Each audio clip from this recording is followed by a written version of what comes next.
주역으로 가겠습니다. 네. 주역은 테마가 어떻게 됩니까? 네. 폭발 직전에 대한민국 국민 밥솥들. 폭발 직전에 네. 국민 밥솥들. 네. 주역 3위는요? 네. 얘기해 주세요. 네.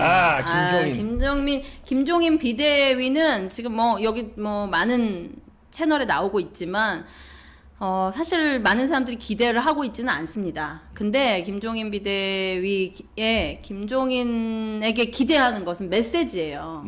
메시지 하나는 이분이 어쨌든 그런 능력이 있는데 지금 미래통합당 전체 지지율이 말씀드리지 않았습니까? 우리 이봉규 박사님이 부정선거 싸워라. 개헌 내각제 아니다. 그거 밝히면 되는데 지금 절대 할 마음이 없는 것 같아요. 네. 그리고 사실은 여기에 제가 쓰지 못했는데 주역 3위에 본격적으로 들어갈 분은 그 김선동 사무총장을 네. 좀 말씀드리고 싶어요. 네. 김선동 이것은 김종인 비대위가 상당히 전 선택을 잘했다 생각해요. 왜냐면 여러 가지 도대체 이게 미래통합당이 뭐 보수 정당이냐 어디냐 뭐 어디로 끌고 가려는 거냐 이런 논란이 있는 사이에 사무총장도 그들의 계열 내지는 누가 봐도 이준석, 하태경, 김세연 계열을 넣었으면 정말 여기에 대한 이제 지지는 저는 한 자릿수까지도 떨어질 수 있다 생각하는데 그동안에 김선동 의원님 제가 잘 또 알아요. 잘 알고 같이 서울시당 때 제가 청년 부위원장 했었는데 뭐 행사도 같이 해보고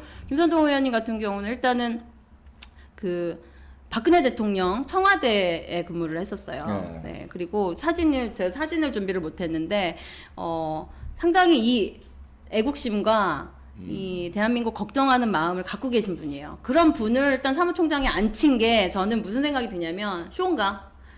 쇼로면 잘한 거예요. 왜냐면 이러다가 아스팔트 보수 이 지지가 확 내려가면 김종인은 힘을 받지 못하잖아요. 본인이 가려는 길이 이제 있으니까 사무총장이라도 본인들과 좀 다른 성향의 그러나 그 김선동 사무총장님 같은 경우는 좀 유해요. 그러니까 되게 심지는 구두신데 유하시고 또 민경욱 의원님하고 상당히 친하십니다.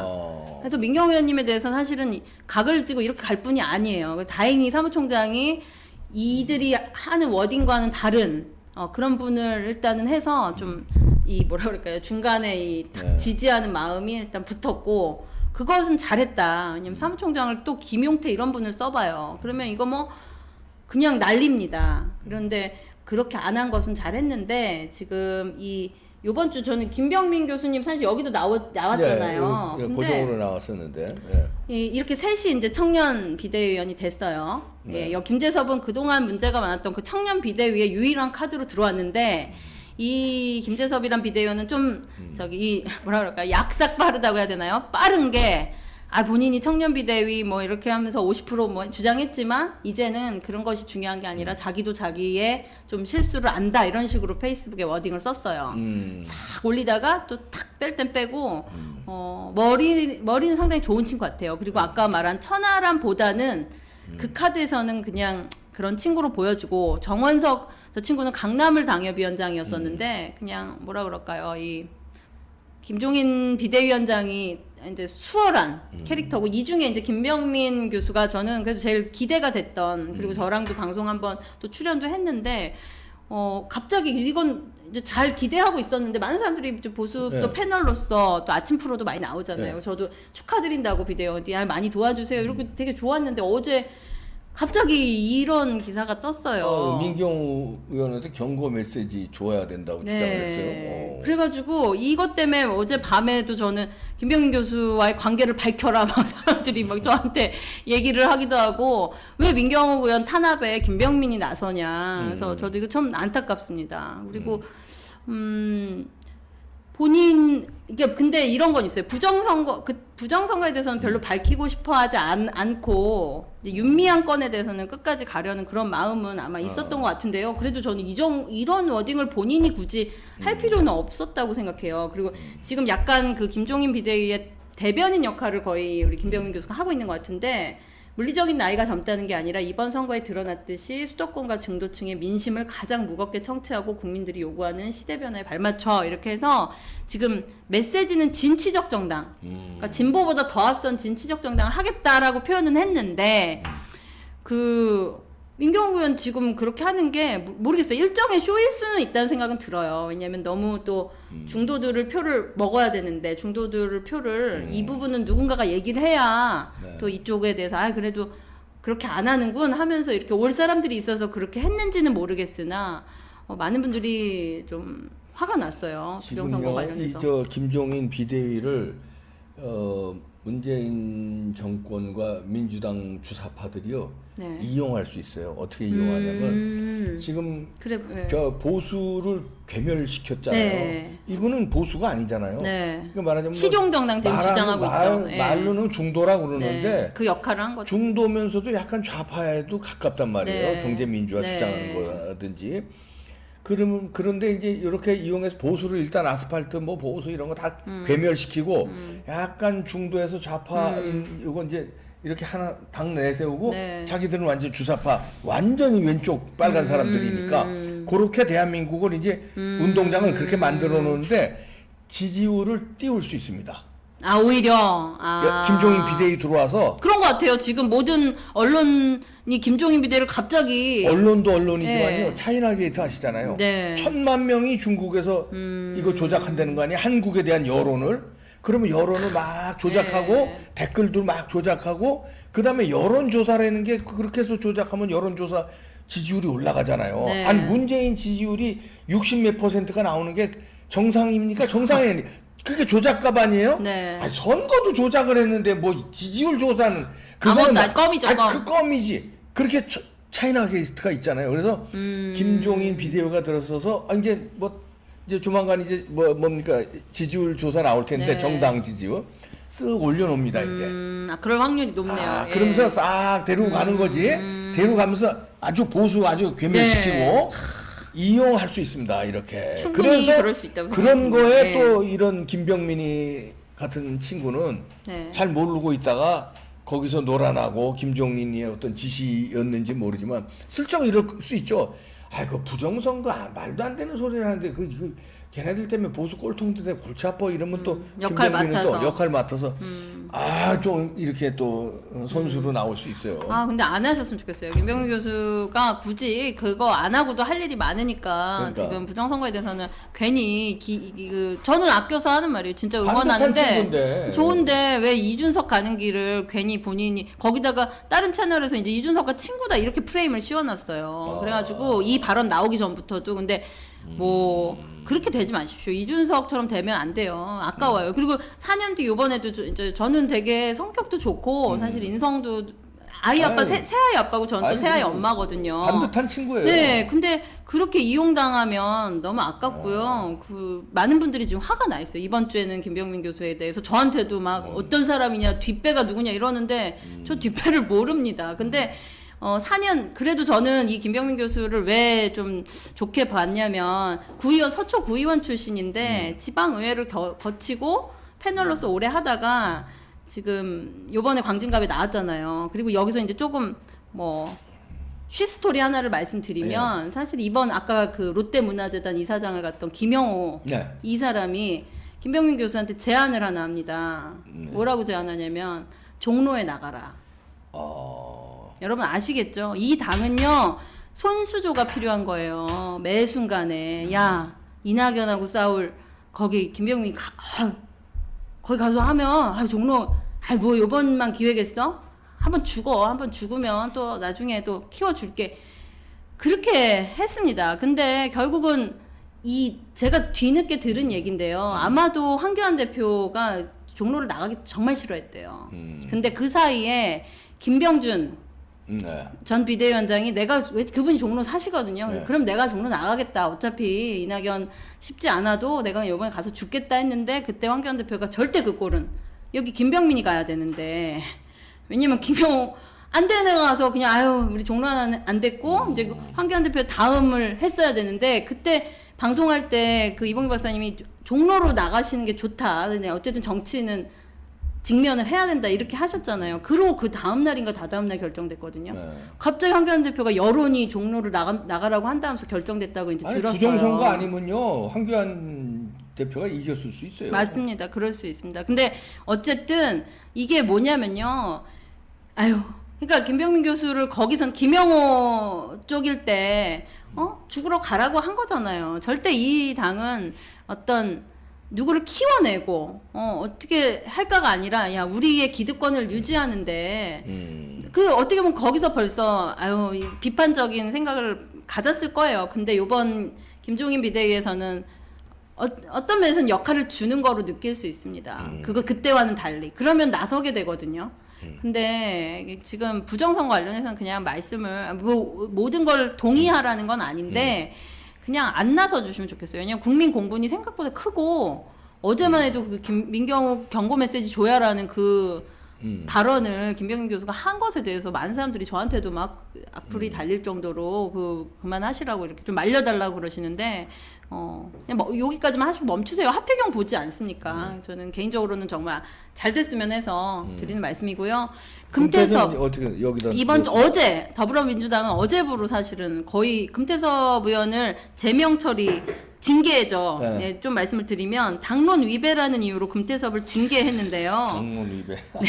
강제적 당론을 만들어서 여기에 177명의 민주당 국회의원이 이제 침묵을 하고 있는데요. 저는 이제 마녀 사냥을 당했다고까지 느껴져요. 왜냐면 얼마나 민주당이 두렵겠습니까? 지금 내부의 윤미향 건에 대해서 이거 뭐야? 조국 때 참았는데 우린 대가리 깨진 사람들 아닌데 그런 사람들 있거든요. 민주당에도. 그런 사람들 머리가 아플 텐데 다 너 봤지? 니네 좀만 잘못하면 금태섭처럼 돼? 이랬는데 정말 이제 민주당은 대중 정당도 아니고요. 이제 민주 정당도 아닙니다. 이 끝난 거예요. 왜냐면 권력 그들에게는 이게 진짜 뭐 지존 같은 이 문재인의 발언 한마디면 야, 금태섭 요즘에 세더라? 그럼 싹 날려주고 윤미향 보호해. 그럼 가가지고 자기네 양심 어디다 빼놓고 정청래가 그게 할 일입니까? 창피해 죽겠어요. 워낙 그런 사람인 줄은 알았지만 이미 윤미향 방 앞에 간 사람들은 문재인이 다음 챙겨주겠죠. 열심히들 했어. 또 뭐 이번에 왜냐면 위원장직이 있잖아요. 그렇지. 예. 그 미션이 윤미향 방 갔다 와라겠죠. 모두가 창피한 거 아는데 야 뭐 창피한 거 뭐 안 닦고서 뭐 받으려고 해? 이런 거죠. 그렇게 저는 느껴지는데 그만큼 이제 더불어민주당은 이번에 이 금태섭 금태섭 의원을 제가 직접적으로 아는 사람도 아니지만 이렇게 목소리 내는 그 한 명의 의원도 참을 수 없다는 것은 그들의 악을 이제 진짜 양산하고 보호하고 그 악이라고 말하는 사람 단 한 명도 이제 놓지 않겠다는 것으로 보여지고요. 네. 여기서 이 하태경이 또 금태섭 이 인간이라고 저는 여긴 이분이라는 말이 안 나와요. 이 인간은 금태섭에게 징계, 윤미향을 비판하면 금태섭 꼴이 된다는 협박. 이게 뭐예요? 이게 뭐라고 얘기한 거야, 이 사람? 네. 금태섭 전 의원을 징계한 것과 권한에 관해서 금태섭 징계는 당내 윤미향을 비판, 된다 협박. 이거는 웬일로 옳은 말을 한 거네요, 하태경이. 네. 아니 이제 구정선거에 대해서는 너무 세게 해놨으니까. 보수한테 욕을 먹으니까 윤미향으로 어떻게 조금 약간 만회하려고 윤미향. 인간 여기 아직 미치진 않아요. 정상을 반은 갖고 있고 반은 미치고 반신반인입니까? 반수반인입니까? 네. 이렇게 해서 어쨌든 금태섭 의원에 대해서는 좀 안타까운 마음이 있습니다. 뭐 하태경 얘기를 굳이 할 필요는 없고요. 네. 자, 그 다음에는요. 네. 그래서 하태경. 아까 김종인 비대위는 이제 진치 정당을 만들겠다 이런 메시지는 냈습니다. 네. 근데 뭐 진치가요. 민경욱 의원 경고 메시지가 진치입니까? 네. 진치는요. 민주주의가 없는 이 지금 더불어민주당 사망한 더불어민주당이 아닌 더 정말 민주주의를 살리고 국민들이 뭘 원하는지를 가는 게 저는 진취적 정당이 갈 길이라고 생각을 해요. 그래서 그래 주셨으면 좋겠고요. 아까 김병민 교수가 이 MBC에 또 MBC에 나가가지고 이걸 했어요.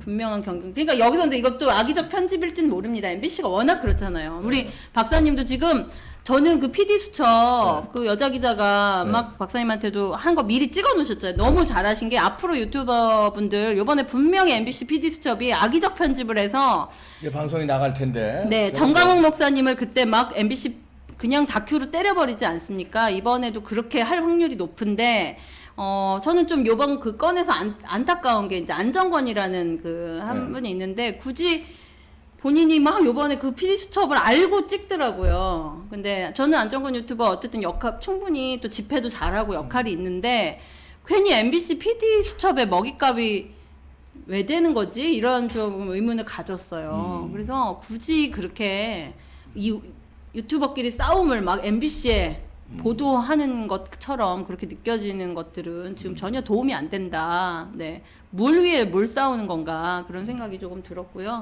네. 네. 자, 그러면 이제 2위로 네. 가보겠습니다. 네. 이거는 네. 네. 자, 2위는요. 네. 우파 뉴 파티. 네. 네. 아마 창당 피플. 네, 네. 지금 이제 김종인 비대위에 대해서는 그래도 더 화가 날 정도는 아니게 이제 멈춰졌지만 네. 그래도 보수 정당이라고 많은 사람들이 보지 않고 또 이 진짜 자유우파 네. 자유와 우파 빼겠다는 거잖아요. 예. 빼면 저도 이런 겁니다. 예를 들면 제가 치킨집에 이렇게 갔었는데 고객인데 이제 치킨이란 말은 하시면 안 된다고.